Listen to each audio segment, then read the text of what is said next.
I'm a big believer in real estate, but it is a market like anything else. It goes up and it goes down. And I think it's important that any property that you're looking at, that you either work with a realtor or work with someone who has knowledge as you're getting in and learning more about the business. And books to familiarize yourself with it. I mentioned Rich Dad Poor Dad earlier. Anything related to the Robert Kiyosaki line of materials is really good stuff.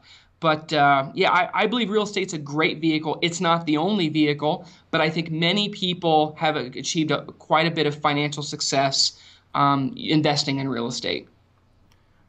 And I'd like to give a specific example. I know recently you acquired, actually I don't even know if you're in the process now, a 500,000 square foot real estate property. So now is a great time to find those incredible deals. Can you talk about that's that right. deal so we can get a specific example?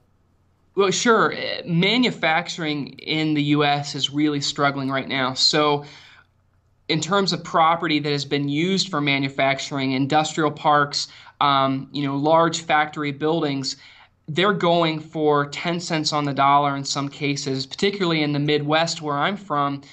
We purchased a factory that was used for steelmaking, and the building's in great shape. It's got a great environmental clearance report. There's really no issues, but there aren't any buyers out in the market because they don't feel that manufacturing is going to be coming back.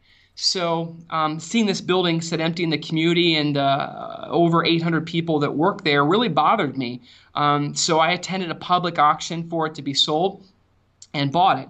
And now we are in the phase of doing a needs assessment study to see what it could be created into. And maybe it's a combination. One thing that's happening in our area is the development of wind towers. They're building wind towers, and we're in discussion with a company to use this facility as a staging area for when they bring in the turbines and the metal and the equipment.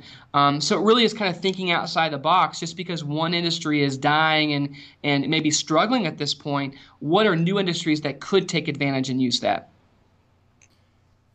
And can you give an idea of how much of a discount you may have received on that?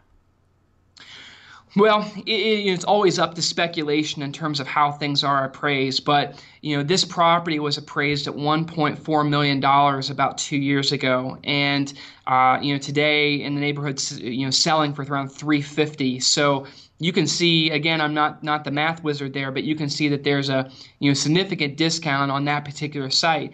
And there are many others, properties that are going through foreclosure right now. There's a lot of churn in the market, and it's really, if you're a buyer, it's really looking into using technology, using the website to see what other properties are selling for.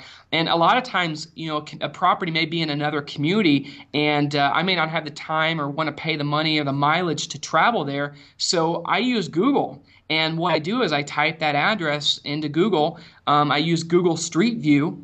And so if you go into Google and you go to Google Maps and you drag the little guy in the corner down to the street view, put him right on the map, it will actually show you a drive-by appearance of what that property looks like. Now, 5 years ago, these tools were not available to us. I mean, you actually had to physically get in your car and go drive somewhere. So just think about the application of when you want to look at a neighboring property, a business in another area, using Google Street View is one way that you can actually get a really good, view of a property without even having to go there. And I know one thing that may be going through people's mind is, okay, real estate's a great vehicle, but I don't have any money to get started. Do you think it's realistic for people to get involved in real estate if they don't really have any money and not the best credit at this point in their life? Well, the reason why many of the pundits say the foreclosure crisis happened is because money was too accessible, and people were able to not put any money down and get mortgages and loans. So in saying that, the market has corrected itself, and it is more difficult to get financing for real estate today. Some things that you can do is to make that real estate play more attractive to a bank or another investor that you may talk to is, does the property have income? Are there renters, or is there the possibility the property could be rented quickly? The other thing is looking at a piece of property that may be one use today but could be another use tomorrow. So Maybe it's a farm that's right outside of the corporation limit or the city limit in your town that could be developed into a commercial area. There are lots of sleeping opportunities like that, and I think that's creating the compelling argument. If you're going to invest or find other people to invest with you, why would they want to invest? A lot of real estate people get their financing from friends and family. Also there's traditional ways through banks, loans, mortgages. But one popular vehicle that a lot of people don't know about is something called a lease option or a land contract.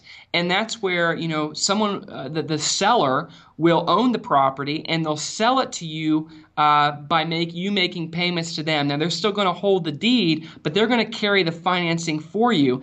And many sellers are doing that in this market right now because they're maybe not getting the prices that they want or finding the buyers that can qualify from traditional financing. So, that's a really good option too, is finding creative ways that you can get that financing.